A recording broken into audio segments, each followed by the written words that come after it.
con xem có những cái gì nhá. Đi thôi. Wow, thấy chưa? Xem có gì sử dụng được nhá. Xem nó ngon với những cái gì nào. Wow, siêu nhân. Mấy nhá.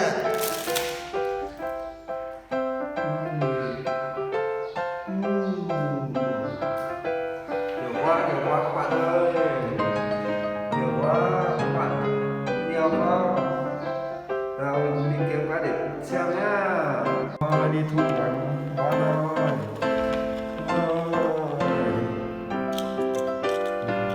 Một chiếc xe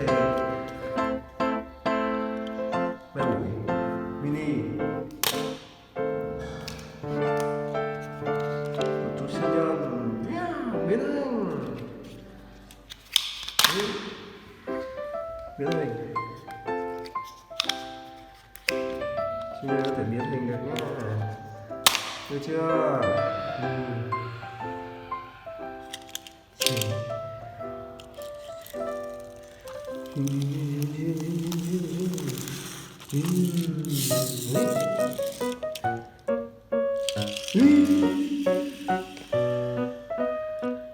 Wow, một chú chim.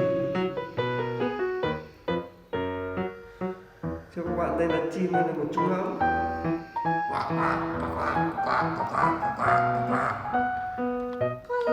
Đi thôi.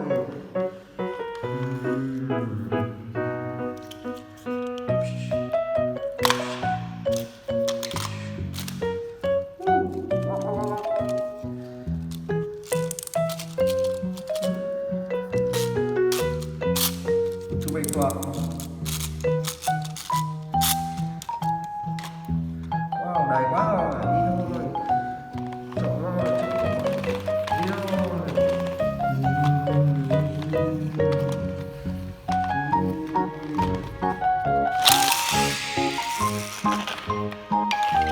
Quay lại tiếp ra.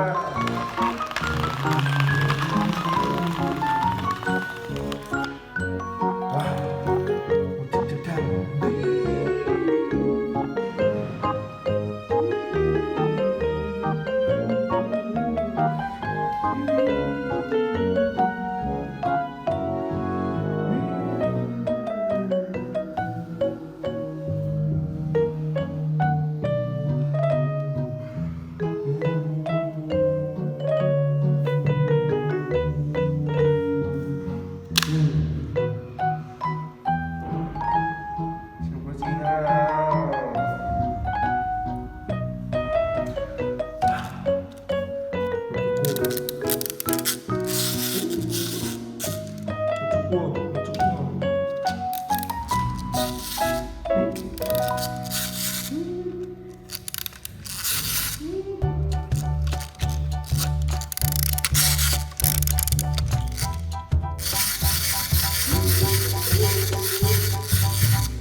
Rất là mới, bạn cứ sử dụng đấy,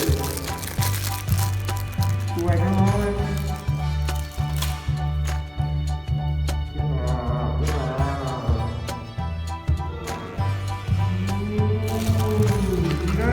Gì đây?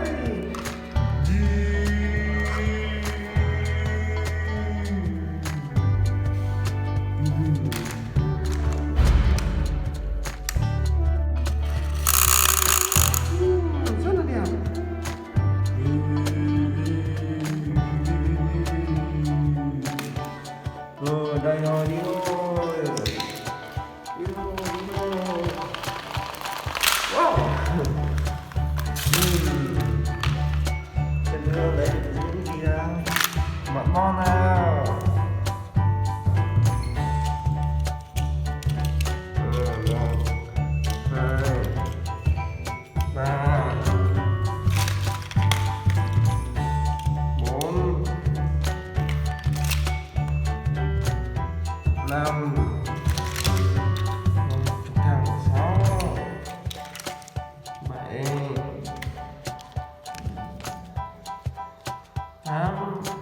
juga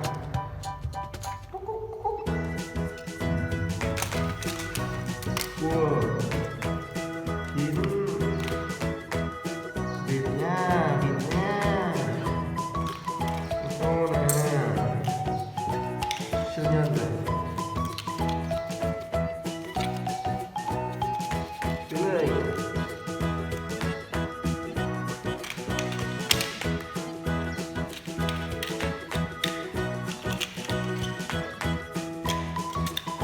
trống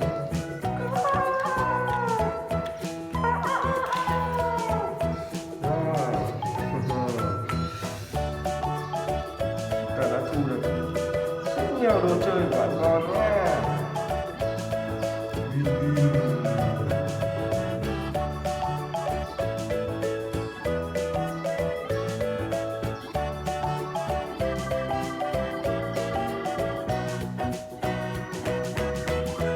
Bạn